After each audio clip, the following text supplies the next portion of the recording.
After 9/11, business boomed.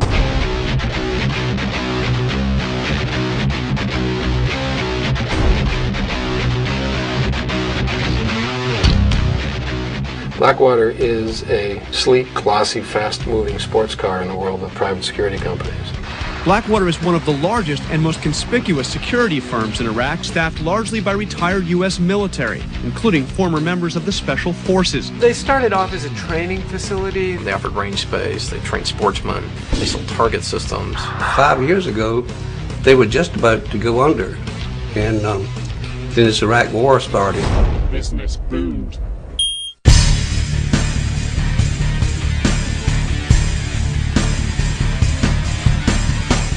Blackwater is the brainchild of camera-shy, multi-millionaire Eric Prince.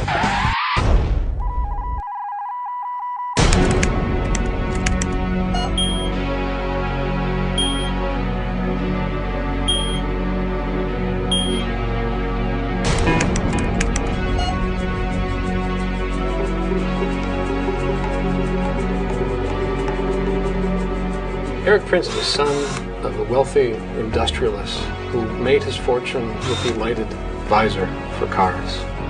Prince himself is a former Navy SEAL. On a carrier, he saw how peacekeeping operations were conducted. He thought he had a better idea. He could privatize some of those things. He called the company Blackwater because of the waters that ran through the creek stained with tannins. And there's also bears on the property, so he used the bear paw and the sniper scope.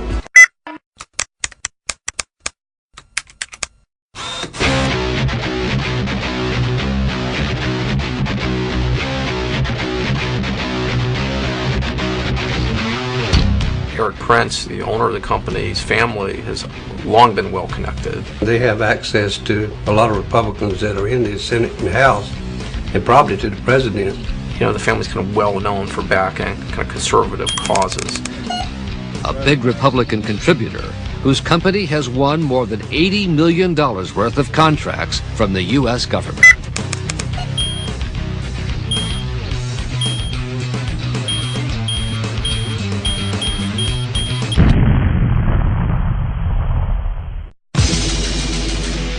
We have gone beyond the legitimate use of these people to use them as stopgap measures where you get into real legal and ethical and moral questions.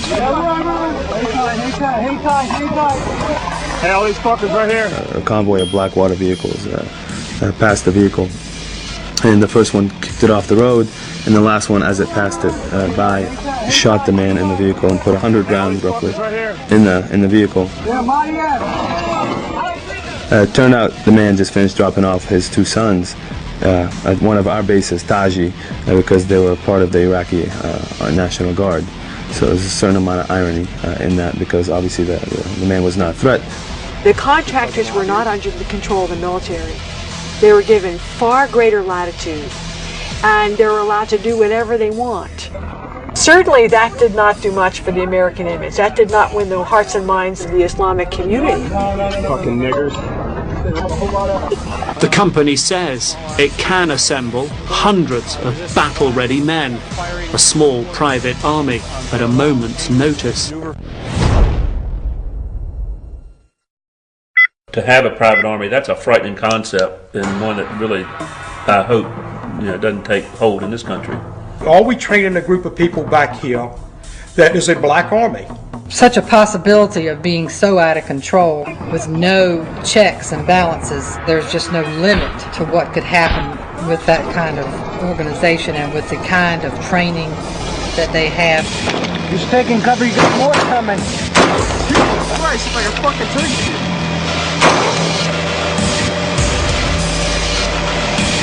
Dozens of families fought hard to keep Blackwater USA from building a new firing range less than 2,000 feet from their backyard. Blackwater USA, based in Millioc, North Carolina, wants to expand. They've just built a brand new headquarters. 8,000 square feet in the original building, 64,000 square feet here. Blackwater has recruited key individuals from the government, and now Blackwater is getting key governmental contracts. You do the math. Certainly we've left room for growth. Growth, because Taylor believes Blackwater has a bright future. There's opportunities all over the world. There shouldn't be any private armies. That's just asking for trouble. When we express our concern to the commissioners, then they turn around and call us unpatriotic. And we're patriotic to the core. They're not going anywhere. They've gotten too big and they basically do as they please. Wartime demands allow them to expand. Wartime demands allow them to expand. Wartime demands allow them to expand.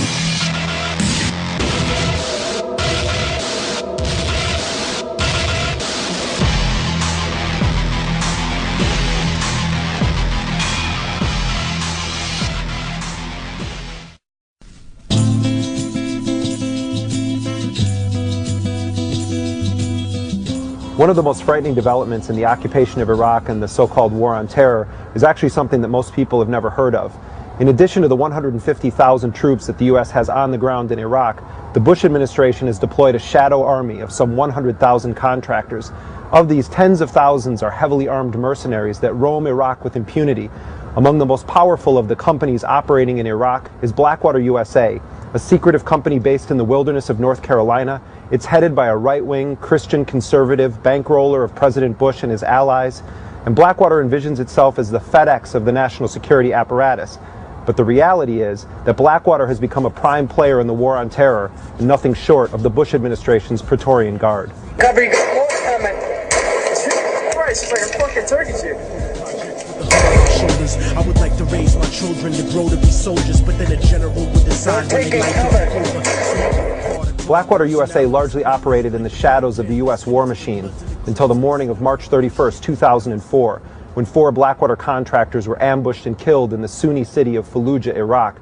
Their bodies were burned and dragged through the streets, 2 of them hung from a bridge over the Euphrates River. For most people, it was the first that they've ever heard of private military contractors operating in Iraq.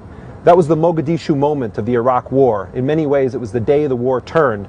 Unlike Somalia, when the Clinton administration pulled out, the Bush administration initiated a massive revenge attack. They laid siege to the city of Fallujah, killed hundreds of people, displaced tens of thousands of others, and in the process inflamed the Iraqi resistance that haunts U.S. occupation forces to this day. The Cold War's over, but the world is still getting colder. Atlas walking through the projects with the hood on my shoulder. The Bush administration came to power with a radical privatization agenda. We see it in our schools, prisons, healthcare system, and law enforcement in the United States. The occupation of Iraq and the war on terror had brought the greatest privatization of warfare in modern history. Blackwater USA has become one of the most powerful private actors in the so-called war on terror. It provides the Bush administration with an extraordinary amount of political cover. The deaths of Blackwater contractors and other war contractors are not included in the total death count, even though some 780 of them have been killed in Iraq.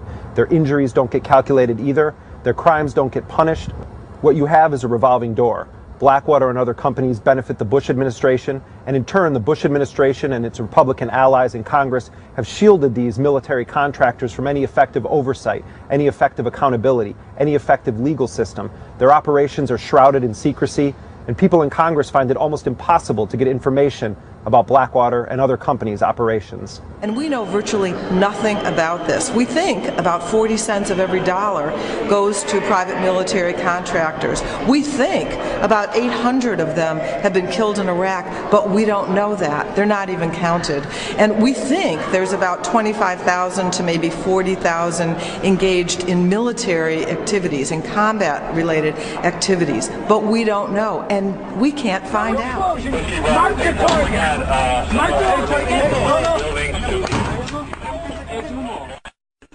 Blackwater USA has 2,300 men actively deployed in 9 countries around the world. They have an additional 20,000 contractors at the ready. But while Blackwater has operated in Iraq and Afghanistan, the company increasingly has its sights set on deployments inside of the United States. Blackwater setting up a new facility in Illinois, another one in California. I was in New Orleans in the aftermath of Hurricane Katrina, and I saw Blackwater mercenaries speeding up and down the streets in unmarked cars, heavily armed with M4 machine guns, flak jackets, other weapons strapped to their legs. And when I talked to the Blackwater guys on the ground and asked them what their mission was in New Orleans, they said they were there to confront criminals and stop looters. To have mercenary companies which have operated in Iraq, Afghanistan, and elsewhere in the war on terror, essentially declaring themselves above any effective laws, now deploying on the streets of U.S. cities, should be seen as an ominous threat.